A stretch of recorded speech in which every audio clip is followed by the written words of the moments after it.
Why me? What act that roars so loud and thunders in the index? Look here, upon this picture, and on this, the counterfeit presentment of two brothers. See what a grace was seated on this brow, Hyperion's curls, the front of Jove himself, an eye like Mars to threaten and command, a station like the herald Mercury new lighted on a heaven-kissing hill, a combination and a form indeed, where every god did seem to set his seal, to give the world assurance of a man. This was your husband. Look you now what follows. Here is your husband, like a mildewed ear blasting his wholesome brother. Have you eyes? Could you on this fair mountain leave to feed and batten on the moor? Have you eyes?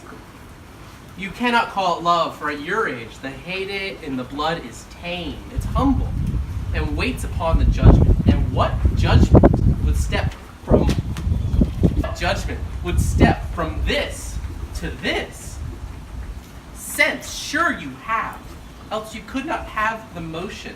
But sure that sense is apoplex, for madness would not err. Nor sense to ecstasy was ne'er so enthralled, but it reserved some quantity of choice to serve in such difference. What devil was that thus hath cozened you at hoodman blind, eyes without feeling, feeling without sight, ears without hands, smelling the sands all? For but a sickly part of one true sense could not so mope. O shame, where is thy blush? Rebellious hell, if thou canst mutine in a matron's bones, to flaming youth let virtue be as wax, and melt in her own fire.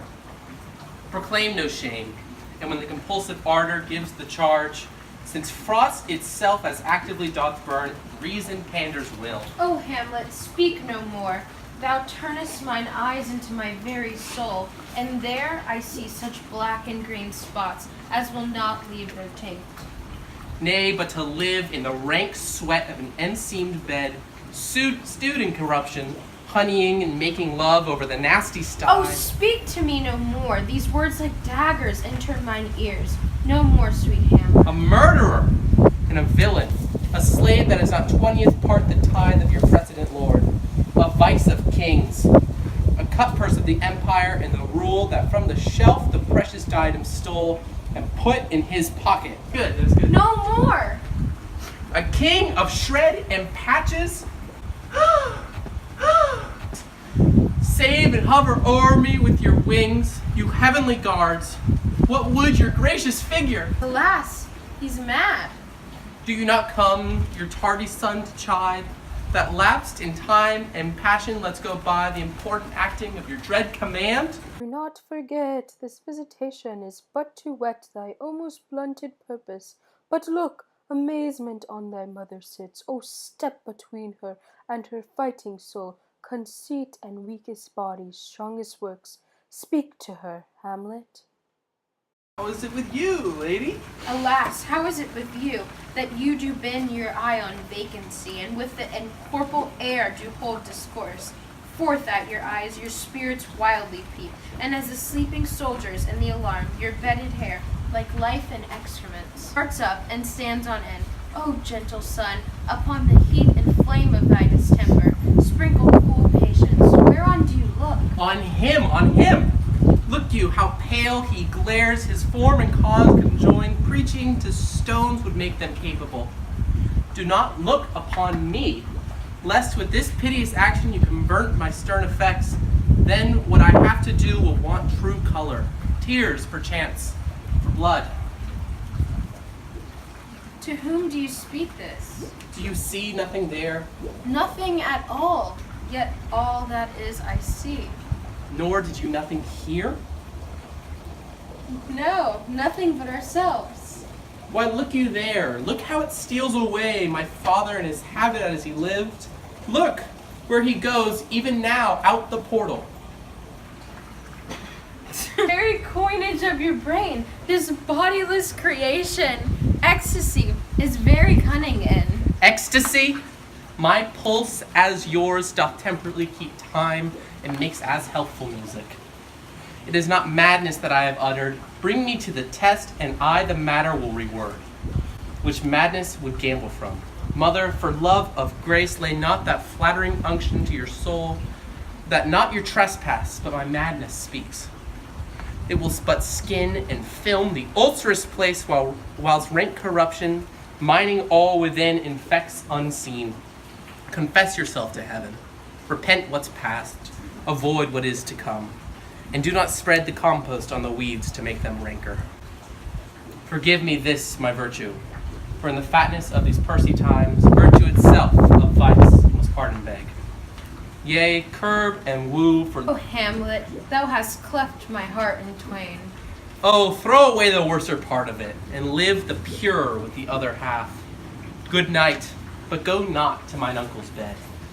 Assume of virtue if you have it not, that monster, custom, who all sense doth eat, of habits devil, is angel yet in this. That to the use of actions fair and good, he likewise gives a frock or livery that is aptly put on. Refrain tonight. Enter dog. Enter dog. Refrain tonight, and that shall lend a kind of easiness to the next abstinence. The next more easy, for use almost can change the stamp of nature, and exercise the devil or throw him out with wondrous potency. Once more, good night.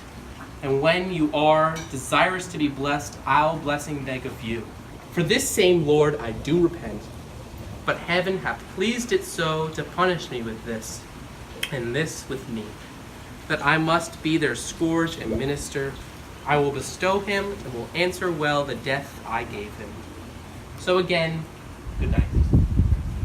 I must be cruel, only to be kind. Thus bad begins and worse remains behind. One word more, good lady. What shall I do? Not this, by no means that I bid you do. Let the bloat king tempt you again to bed, pinch wanton on your cheek, call you his mouse, and let him for a pair of reachy kisses, or paddling in your neck with his damned fingers, make you to ravel all this matter out. That I essentially am not in madness, but mad craft. 'Twere good you let him know. For who that's but a queen, fair, sober, wise, would from a paddock, from a bat, a gib, such dear concernings hide? Who would do so? No. In despite of sense and secrecy, unpeg the basket on the house's top. Let the birds fly, and, like the famous ape, to try conclusions in the basket creep, and break your own neck down. Be thou assured, if words be made of breath and breath of life, I have no life to breathe, what thou hast said to me. I must to England. You know that. Alack, I had forgot. 'Tis so concluded on. There's letters sealed, and my two school fellows, whom I will trust as I will adders fanged. They bear the mandate. They must sweep my way, and marshal me to knavery. Let it work, for 'tis the sport to have the engineer hoist with his own petard, and it shall go hard, but I will delve 1 yard below their minds, and blow 'em at the moon. Oh, 'tis most sweet when in one line two crafts directly meet. This man shall set me packing. I'll lug the guts into the neighbor room.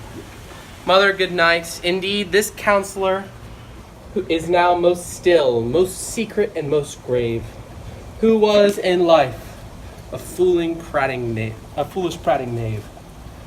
Come, sir, to draw toward an end with you. Good night. My first annotation is on page 132, line 52, where the queen says, that roars so loud and thunders in the index. I annotated this for imagery. In this annotation, in this line, Shakespeare juxtaposes the prologue, which is usually a calm scene, with Hamlet's early fury to help this audience understand how angry Hamlet will become later in the scene when he's berating his mother. Okay, my second annotation is from line 69 to line 71. It's in the middle of Hamlet's monologue, where he says, the heyday in the blood is tame, it's humble, and waits upon the judgment. And what judgment would step from this to this? I annotate this for allusion and punning. In these lines, Shakespeare is alluding to the Christian day of judgment, when all souls will be judged and sent to heaven or hell. By punning on the meanings of judgment, Shakespeare has Hamlet simultaneously condemned Gertrude for her marriage to Claudius and mocked her decision for her marriage. On page 133, from lines 90 to 91, the Queen says, "And there I see such black and grained spots as will not leave their tinct. I annotate this for corruption." In these lines, Shakespeare uses imagery of corruption and permanent decay to demonstrate the extent of Claudius's corruption of Gertrude, because by marrying Claudius, Gertrude has corrupted herself, her morals, and has betrayed her husband, which has left permanent damage.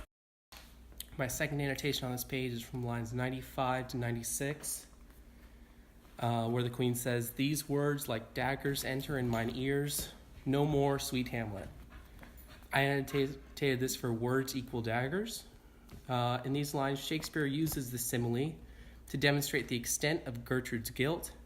Gertrude's sudden and intense reaction to Hamlet's barrage makes the audience understand that Gertrude has been struggling with the morality of her actions for most of her marriage.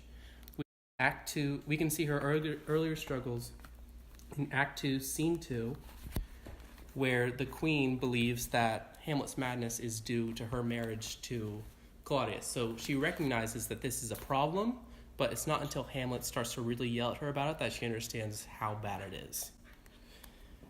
And my last two annotations are on page 134. My first annotation on page 134 is on line 134, which is convenient. Hamlet says, "My father and his habit as he lived." I annotated this for costume changes. Shakespeare changes King Hamlet's costume from the full armor that we see on the castle walls to normal clothes in order to further expand on the setting of the king's former bedroom and Claudius and Gertrude's current bedroom. So Shakespeare would not have the ghost appear in armor in his own bedroom, because that's not how he would have appeared in that room in his real life, when he was alive, rather. My last annotation is from lines 146 to lines 149. It's in the middle of Hamlet's monologue, and it's when he says, "That not your trespass, but my madness speaks, it will but skin and film the ulcerous place, whilst rank corruption, mining all within, infects unseen." I annotated this for justice and corruption. Shakespeare creates an image of rotten skin to highlight the necessity of true confession over the false and self-serving confession of people like Polonius, because people like Polonius would have confessed and said they felt sorry just to make themselves look better. But Shakespeare is saying rather, that the people that do this aren't lying and they won't get anything out of it, and that if Gertrude really, really wants to repent and be forgiven, she has to actually be sorry and actually confess. My first annotation is on page 135, line 162. Hamlet says, of habits devil is angel yet in this." I annotated this for religion, juxtaposition, and corruption and decay. I said that Shakespeare employs religious diction to convey corruption in Gertrude, and so by choosing devil to describe her habits and angel to describe her true character, Shakespeare juxtaposes Claudius's influence on Gertrude and how that has an effect in her everyday life. My next annotation is on line 183. Hamlet says, "Pinch wanton on your face, call you his mouse." I annotated this for a metaphor, and I said that Shakespeare compares Gertrude to a mouse to metaphorically convey that Hamlet doesn't want his mom to be a mouse in Claudius's mousetrap of guilt and corruption. So I basically feel like this mousetrap is essentially all the corruption and decay that comes along with Claudius's character, and by Hamlet addressing this to his mother, he's in a way trying to protect her from Claudius's corruption and decay and warn her about all that he could do.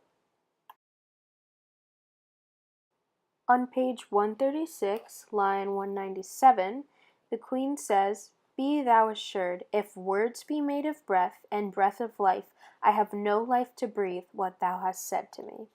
I annotated this for corruption and decay because I feel like Shakespeare's crafting that Gertrude's at a loss of words in regards to Hamlet's revelation in order to reinforce the toll his madness is beginning to take on others. So she is kind of like shook at this entire thing that Hamlet has said and how he's going mad, but really it's just an act.